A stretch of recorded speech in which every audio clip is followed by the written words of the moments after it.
And I want to explain why I'm going to make that statement right now. So if you look at the unemployment figures, then actually what's happening is the news and the government's saying, well, this is like the lowest unemployment rate for like 40 years. And, you know, for the first time, the number of jobs being advertised has actually outstripped unemployment. So what that means is that there's actually more jobs being advertised than there is unemployed people.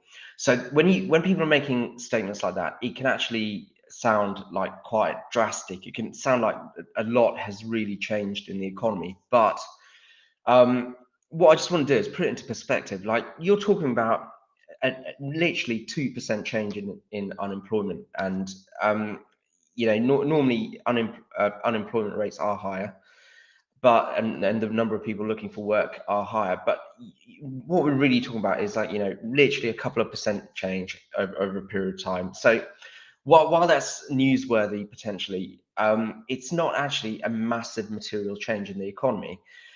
Um, but what is interesting is I'm talking to lots and lots of business owners who are just talking about how difficult it is to actually hire a member of staff and how difficult it is to recruit right now. So these two things don't add up to me. The number of people talking about how hard it is to recruit compared to the actual changes in the economy and the numbers of unemployment. So, what I really want to get to the bottom of this, and the crux of this, is the reason a lot of small businesses are really struggling to recruit is not because there is less people, it's because the cost of living crisis has changed the economy, and a lot of these business owners who are complaining about not being able to recruit are not adapting quickly enough to the changes in the economy. So the staff are still out there, but at the moment, what the cost of living crisis is doing is it's putting pressure on members of staff to go and find the highest paid work possible so they can maintain their own lifestyles. You know, normally when the economy is stable, people will look at Maslow's hierarchy of needs. They'll want affiliation with their team. They'll want to further their careers. They'll want to do something that's actually fulfilling for themselves and rewarding. But often at times of financial crisis, like a cost of living crisis, what they have to do is then just go back to basics and say, actually, my first job is to feed my family and to essentially put a roof over their head. So what's happened is employees and prospective employees are becoming a lot more salary sensitive now. So this goes both ways, by the way. It's not just about recruiting, it's about retention. So as a business, you've got to stop asking the question, what can I afford to pay them? Or what can I afford to pay for this role? And start saying, what does it cost to retain this employee? Or what does it cost to recruit this employee?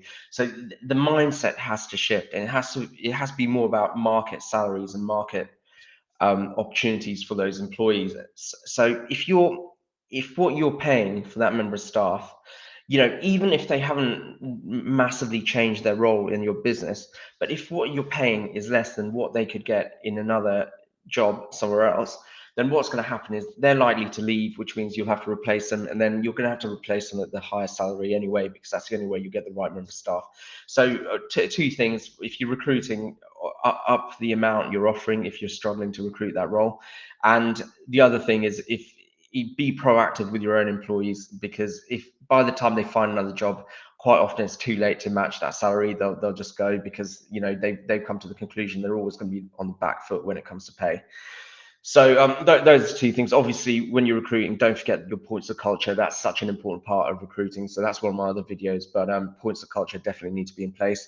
But yeah, you got to pay more. If you're saying, hey, how can I afford to pay more? Like, you know, we've got less customers because their disposable income's been squeezed themselves.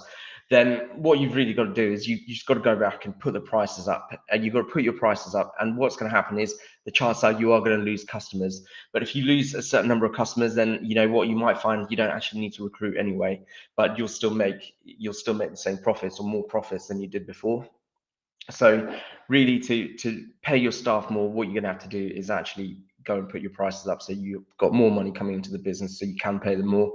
And you know, if you can't afford to then recruit and grow your team, because you've lost customers because of that price increase, then what you've got to do is just make do with a smaller but better paid team who'll be more engaged because of that. So It's not an easy one to do. This is a kind of situation business owners are really dreading, but it's the only way to survive in during the cost of living crisis, and this crisis is going to go on for a couple of years at least. So don't be the last one adapting your business processes and your pricing. You've got to be the first ones. If you want a bit more support on this, if you've got any questions about it, then get in touch with me, and I can definitely help you and talk you through it. So either comment on this video or email me or direct message me. So I hope you found that useful. If it was, just remember to like, share, follow, and subscribe, and I'll see you at the next video.